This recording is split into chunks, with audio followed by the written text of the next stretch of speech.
Just to set the scene, so we're going to have a customer-led conversation with JBS Couros, exploring the real-world journey of implementing AI-powered grading at scale, from strategic decision to operational transformation across 13 sites.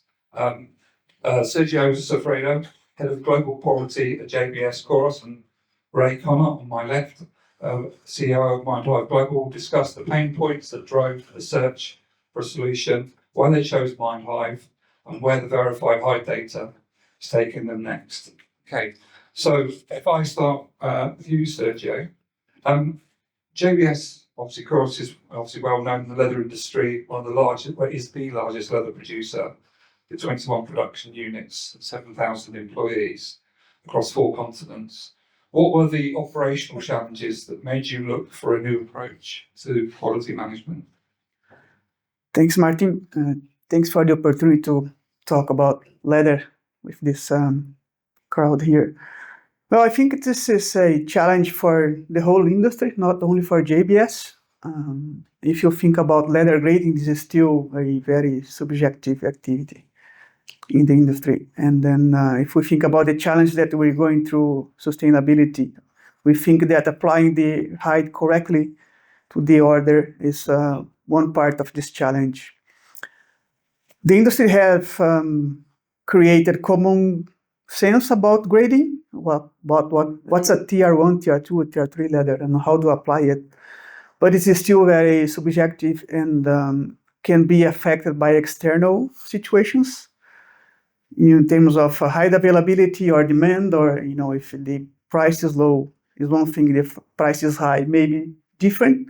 The way you see what's a tier 1 or 2 or 3 or whatever way you select the hides. And so we think that we have over the years found ways to analyze every aspect of the hide. For example, we can measure thickness, we can measure softness, we can even measure color with computers. But leather grade is still very subjective. So this is what we are looking to, this innovation from Mindhive, to apply it to our processing. And before you started working with Mindhive, what grading and order fulfillment, what did it look like? What was it like across your Brazilian sites? It is still a challenge. If we think about a larger operation like JBS, we have 10 wet blue sites, 2 or 3 shifts depending on the region, and then you have lots of different people working on leather grading. And then you need to keep consistency and you need to apply the correct hide to the final product. So it's actually a real challenge for us to be able to do that. And was there a financial impact in the way that you were grading before, where you weren't able to have that consistency? Of course, that is always reworking. So we ship our hides pre-selected from the wet blue sites, and then they have to be inspected again in order for us to apply correctly the hide to the product. So that's something that we are aiming to take out of the processing system. Also, we always have a rate of mistakes in the process, so you can use the wrong hide and then you have a reject or a rework. So everything is costs that you can reduce or take out of the process by being able to apply correctly. Okay. And Ray, from your perspective, when you first started conversations with JBS, what stood out to you about the challenges that they were facing at the time? Thanks, Martin. Look, I guess if I reflect back on sort of the conversations that we'd had and what I saw as I sort of came to learn JBS's business a little bit more is, they already had really great systems. They already had a really, let's call it a world-class method for selecting different articles at various different stages. So, it wasn't that we were coming in with a radical new way of doing something because, JBS are already a world-class operator. Where I suppose just to sort of reflect on the comments that Sergio made, where we were able to sort of see or kind of look at the project, the lens that we took was, you've got this really sort of geographically, regionally distributed operating model that is relying on standardization across every different site. And so to Sergio's point, you've got 10 different facilities, sort of 2 to 3 different shifts. So you've got, just in simple math terms, 20 to 30 people. And those 20 to 30 people are applying what is a very consistent method and a very standardized method of selection. But to James's point earlier, variability in an individual sort of day will impact the measure that they're applying what is a very good world-class system. And so, really for us, a big challenge was looking to digitize and standardize what was a great process, but reflect it in our solution to make sure that what we delivered to JBS and the Blue Select solution and in the Blue Sort solution was, reflective of the business that they were trying to build and the finished article of quality that they were looking to achieve. So. If we move on to why you decided to go with Mindhive, what made this partnership sort of fit for you as from JBS's perspective? We got to know Mindhive through a business partner that had some work with them, and then through our conversations and discussions, we could see that we share the same view of the future of leather, and that's the most important. We have people from different sections, different skills, but when we see that we share the same idea of how we should move forward, we think that's how we can actually achieve something. And so that's why we see Mindhive as a good partner for JBS. Mm-hmm. And well, obviously when the discussions evolved, what made you kind of take on to the next step? You think these guys can deliver sort of multi-year, multi-site transformation of your kind of business? Well, after lots of discussions and trying to understand the technology, we have decided to make a trial in our site in Cactus in the US. So they have put the system working there for almost 1 year before we made a decision that understand that this technology and the way that they work and then the way that we can partner, we could apply this to our Brazilian operation. So we kind of knew what the company was capable of and what the technology was capable of before we made the decision. Okay. And Ray, obviously you worked with Sergio and his team to design this solution together. Can you sort of talk us through how that collaboration looked like in practice? Yeah, sure. Look, if I sort of sum it up in a key word, it was probably fun, actually. It was a lot of, I enjoyed it, really did enjoy it. The first time that I kind of met the JBS team, you're sort of always doing this a little bit of a dance of, who are you and who are we and what can we offer and, does it actually work and will it fit? But I to Sergio's point, it was really kind of refreshing to see, in a supply and customer relationship, a company that was as aligned with what we were in terms of how we saw the opportunity for change. This is an industry that is, it's old, it's goes back, it's probably one of the earliest, sort of industries around, ever since kind of hides were repurposed for different uses. So, there's a lot of history there. And I think, one of the things that I was able to see and working really closely with JBS is, how they had kind of evolved and grown their process. And the challenge that was presented to us as an organization through Guilherme Mota, the CEO of JBS, he said, look, Ray, you need to come and understand our business first before you sort of talk to us about what it is that you think you can do. Come and understand us and understand our business first. And JBS from the early stages really kind of opened the doors for us and extended trust. And in return, we got a chance to really understand what it was about JBS that made, their business really unique and what we needed to do as a supplier in order to be able to deliver a solution. And, I use that word solution because it really wasn't, we didn't come in with a view that we were selling a product. We came in with a view that, the problem to try and solve was to look at standardizing a very artisanal process, which JBS had done an amazing job of kind of capturing, sort of a really consistent method. And, we were given the privilege and the opportunity to digitize that and create something that already built on JBS's awesome foundation to actually, deliver something that was scalable. So, through that process, I got a chance to meet Sergio, to work really closely with him. We had a lot of fun through the process and still do. And it never really felt like work. We were always just trying to improve, enhance, and create something that was a little bit different and unique. And when you were going through this sort of rollout process and testing it, did anything surprise you positively and negatively during the rollout process? Well, positively, I think, is that the adoption from the team when we presented the technology was incredible. Everybody was embracing the project since the beginning. We decided to do this in phases, even though we knew it from cactus.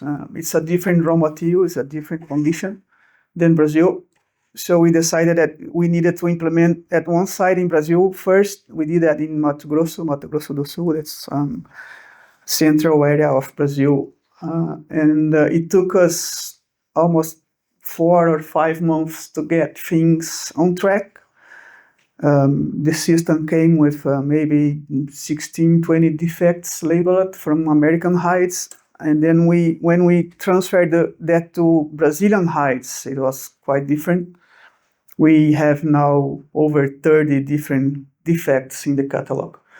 So it was quite interesting process to see how we can teach the system and how we need to do that. And our team was very helpful with that.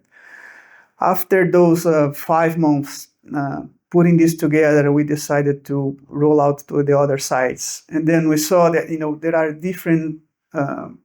differences from the regions. So leather from the north is different from leather from the south. It happens in different countries, and Brazil is a large one. So inside Brazil, we have differences.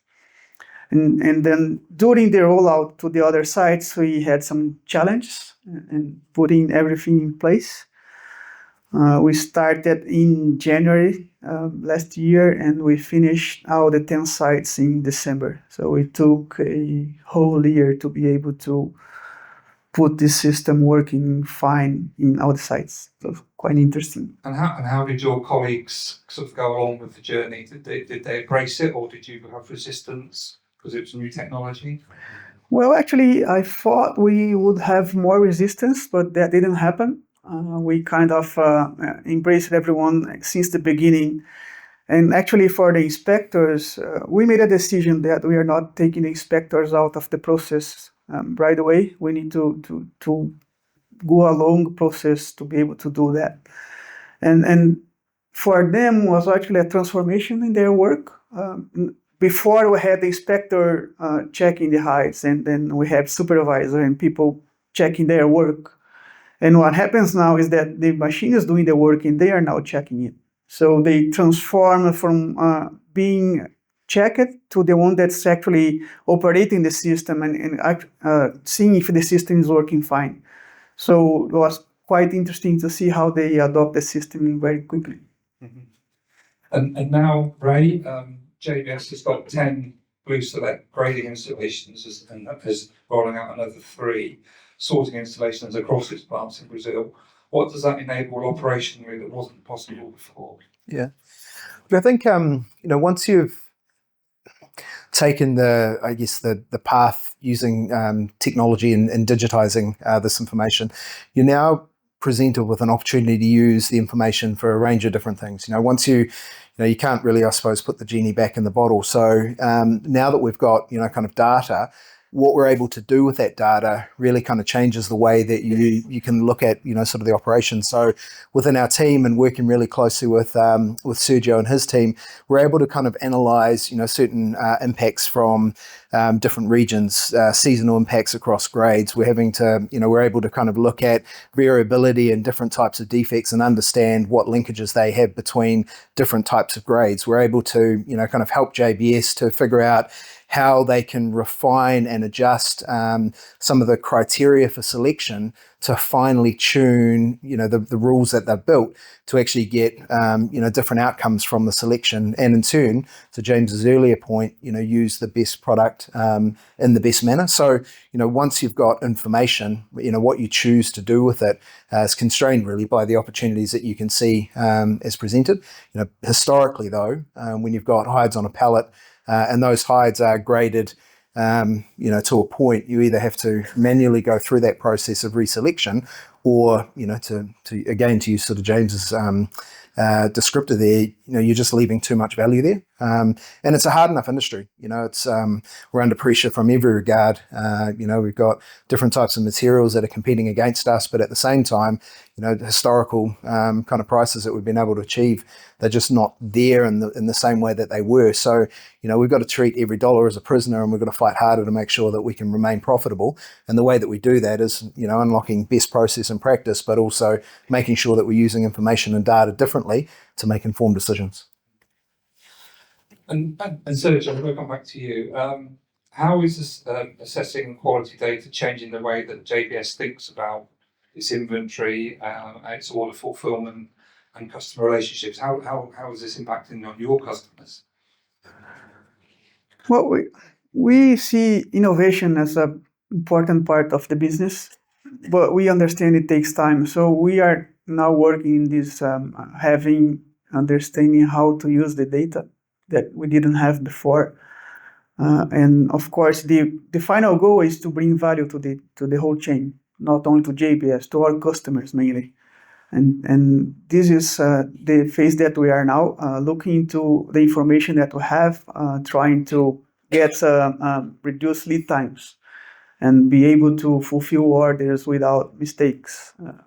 That's the point. That's where we need to get. So the system is decided in two phases. Phase one is be able to grade the heights correctly, which we are almost finishing. And phase two is having the system cross-checking our inventory against our orders and help us to apply the best height to each product, which is the final goal. So we still have a long way to go, but that's the final objective for the project. Is that, and what will be the next steps for the business? Exactly. We are going to take all the criteria and all the requests from our customers, put it in the system, and the system is going to use AI to help us identify the best quality height for those orders. This is the final objective. Okay. And Ray, so a final question for you. For other manufacturers that are in the room thinking of considering a similar path, what advice would you give to them?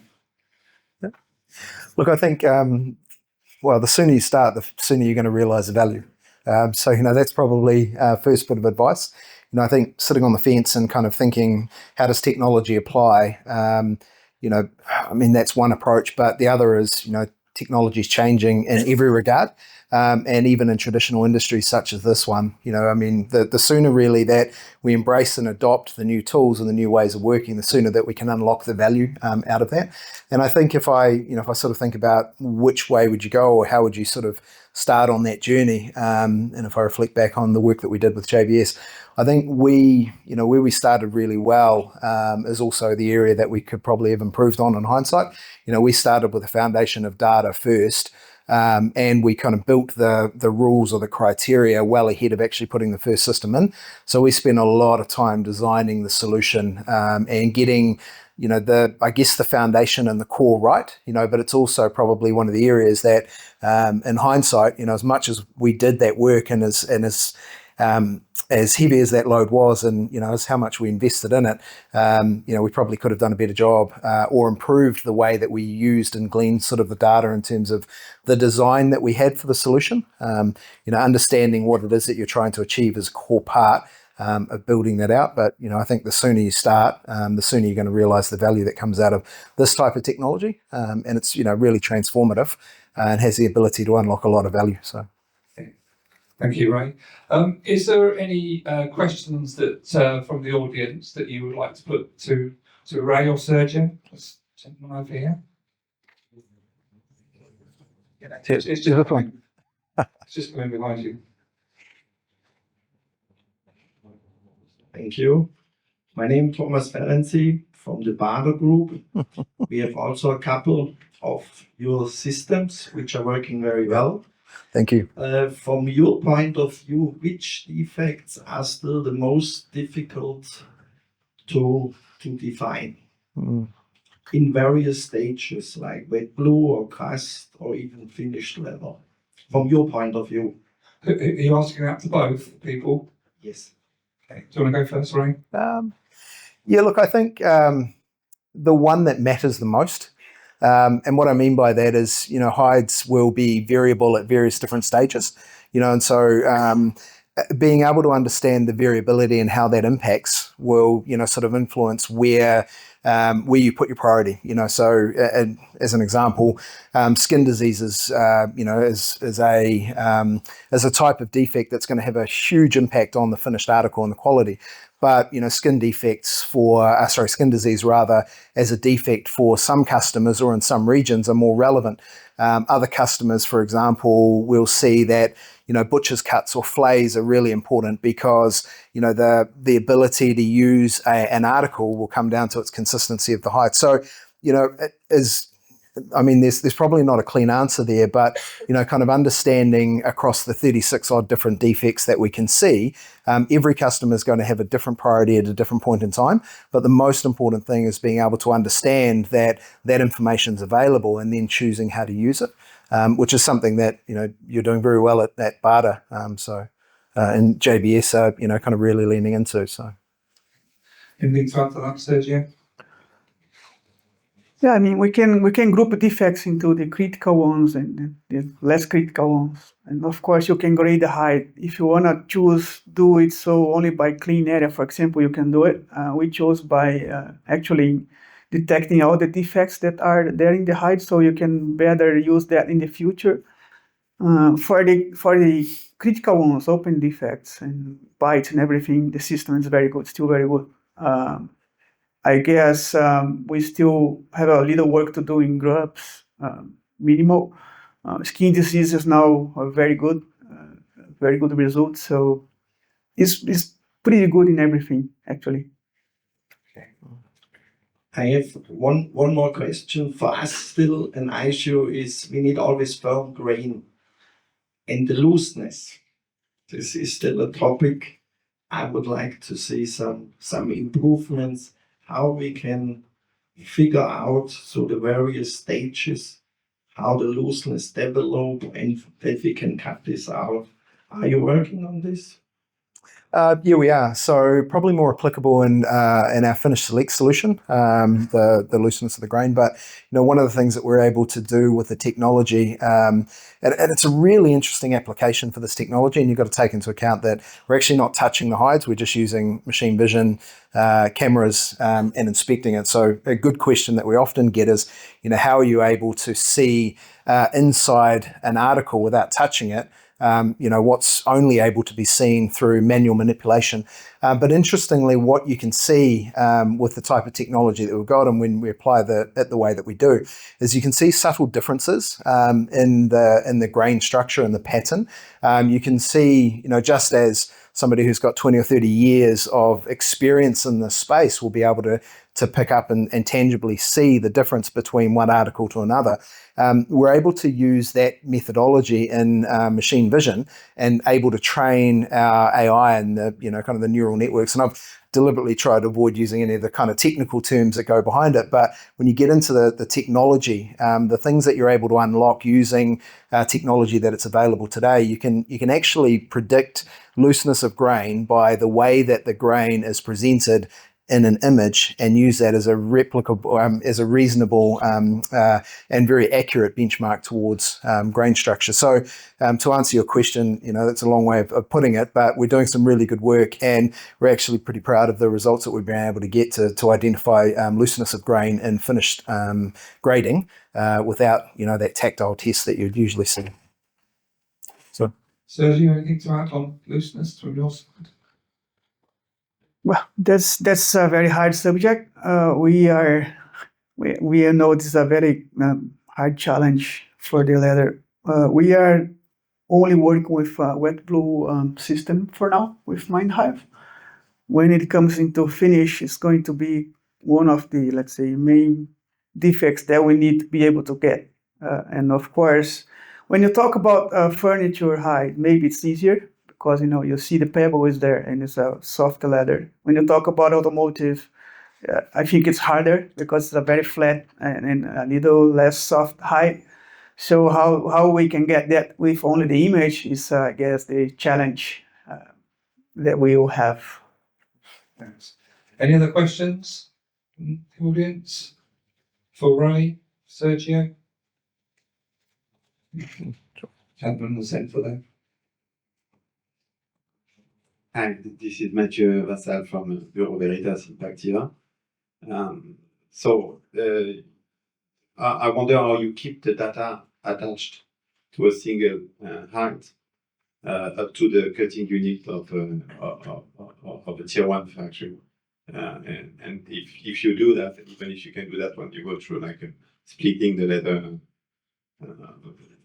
process, how do you keep the data attached up to the cutting unit of the factory? Do you want that one? Yeah. Well, if you ask about us at JBS, we are keeping this data now until splitting. We have a unique code for each pallet, and the system knows the sequence of the hide inside the pallet, so we know which hide one through 100 in the position the pallet, so we can find a specific hide inside the inventory. And if you go further than that, then we need to have a barcode or a QR code applied to the hide. So that's next steps for the process. Yeah. I think just to sort of build on that, I think with when you're implementing technology, there's the conscious choice that you need to make. And it's not really around the use of technology, but it's around the value that you can create from putting the different types of solutions in. And so for us, we can design, to Sergio's point, to build on that, we can design a very valuable workflow that's based on kind of a manual process of layering a hide on a pallet, capturing the sequence of that hide, using the sequencing and referencing that in the system. And you can do that, as an analog solution, where another option might be to invest, kind of really heavily in sort of lasers or individual marking on hides. Now, at the same time, you can absolutely integrate laser marking and individual hide referencing.